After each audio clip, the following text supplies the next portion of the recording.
विरोध को लेकर प्रदर्शन हुआ, प्रदर्शनकारियों को पर प्रशासन पूरी तरह से अत्याचार किया है, इसलिए आप लोग क्या देखिए, आज हम हमारे पूर्व अध्यक्ष लालजी यादव, पूर्व विधायक विजय पासवान जी, मणिंदर मिश्रा के साथ हम जेल में उनसे मिलने गए थे।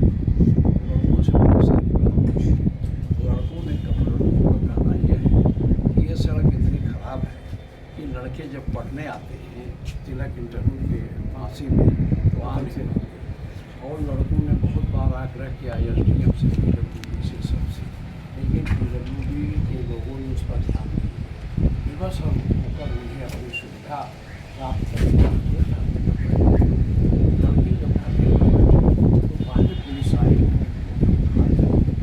थाने में बैठा। बाद में भी सड़क की खराब होने के नाते इस क्षेत्र की महिलाएं भी इकट्ठा हुई। जब महिलाएं बड़ी संख्या में इकट्ठा हुई, वहाँ आके एक लड़की उलट गया चीनी वाला, तो वहाँ जाम लग गया। जब जाम लग गया तो पुलिस ने महिलाओं पर लाठीचार्ज कर दिया। फिर महिलाएं इधर उधर भागी, किसी ने कुछ ईंटा पत्थर हो सकता है फेंका हो और इनका कुछ नुकसान हुआ हो। वैसे मैं समझता हूँ इतना कठोर कार्रवाई उन्होंने किया है, इतना होना नहीं चाहिए। वो लड़के जो थाने में बैठाए गए थे उन पर भी तमाम धाराओं में मुकदमा दर्ज करा दिया गया। यहाँ जो अभी मुझे उसी जेल में एक लड़का वहाँ का क्या नाम है, लक्ष्मण यादव मिला, बड़ाबारी का प्रधान है। दादा हम जा रहे थे तहसील में, तहसील दिवस में अपना कागज लेके हम ही को पकड़ के मारा, उसका नीचे से पैर तक पूरा लाठी का लाल निशान बना हुआ है। वो कह रहा था, मैंने कहा कि मैं आंदोलनकारी नहीं हूँ, मैं तो तहसील में जा रहा हूँ, तो उसको भी मारा। इन लोगों ने जो मारपीट की है ये इनके जो है ज्यादती का परिणाम है। और हम लोग आज मिले हैं, हमारे राष्ट्रीय अध्यक्ष जी ने भी यहाँ के पुलिस अधीक्षक से बात की है, आज हमारी DM साहब से बात हुई है। हम लोग अभी लगे हैं कि इनकी हम कोर्ट से जमानत करा के इन्हें बाहर ले चलें।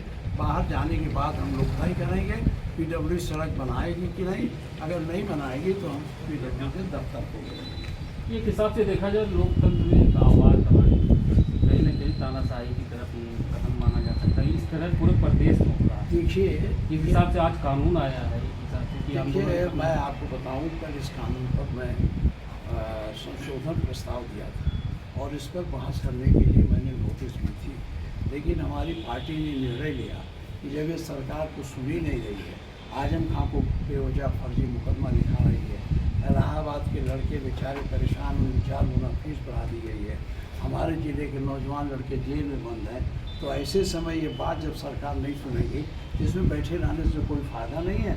हम लोग निकल के अपन वॉकआउट कर गए, इस नाते उस पर बहस रही।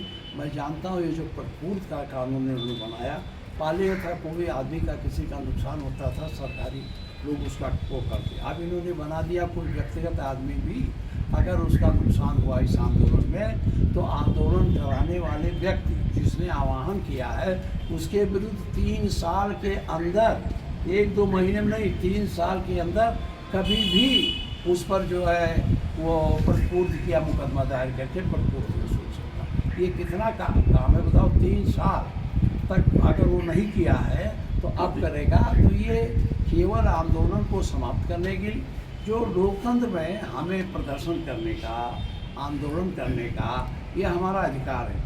अब आप जानते हो जब कभी आंदोलन बड़ा होता है पुलिस लाठी चलाती है, तो अपने को बचाने के लिए भी अपने सामानों का, चाहे गाड़ी हो, चाहे वो हो, चाहे बगल का पड़ोसी हो, उसके घर में तोड़ फोड़ करती है, जिससे वो अपने लाठी चार्ज को सही बनी सिद्ध कर सके कि हम जो चलाएं वो सही है। ये प्रवृत्ति बढ़ती जा रही है और इसी के साथ साथ ये सरकार स्वतः अधिनायकवादी सरकार है, जिसको लोकतंत्र में विश्वास ही नहीं है, कोई लोकतांत्रिक ढंग से काम नहीं करते हैं, केवल जो वो कहें वही करो। आप यहाँ जो बहुत बड़े बड़े भाजपा के नेता हैं वो केवल लोगों को, समाजवादी पार्टी के लोग भी इसलिए परेशान करते हैं कि वो झुक के उनके सामने चले जाएं। हमारे कार्यकर्ताओं को भी यहाँ परेशान किया जाता है, फर्जी मुकदमा लिखो।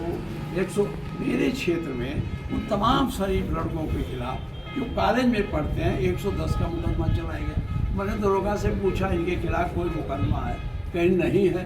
तो हमने कहा तब फिर क्यों लगा दिया, कहीं साहब इनसे दहशत होती। हमने कहा पढ़ने लिखने वाला लड़का कौन दहशत, तो 110 चलाना, 109 चलाना, 107 की कार्रवाई करना, ये इनके अधिनायकवाद की प्रवृत्ति का परिचायक है। और इस पर हम लोगों ने असेंबली में बात की थी। मैंने कहा था कि इनके जो अपराधी हैं, अपराधियों को आप पकड़ नहीं रहे हो, सीधे साधे आदमियों को, आजम खान जैसे आदमी को पकड़ के चिक्काल कोठरी में, मैंने वो कोठरी देखी है जिसमें सब फांसी के लोग रखे जाते थे, उसमें रखा गया था। मैंने कहा भी असेंबली में। तो ये सरकार अपने विरोधियों को ख़त्म करना चाहती है, विरोध को बर्दाश्त नहीं, जबकि लोकतंत्र में विरोधी और सत्ता पक्ष दोनों का होना जरूरी है। और विरोध को भी सम्मान देने के का दायित्व सत्ता पक्ष को है, जो सरकार बैठा है।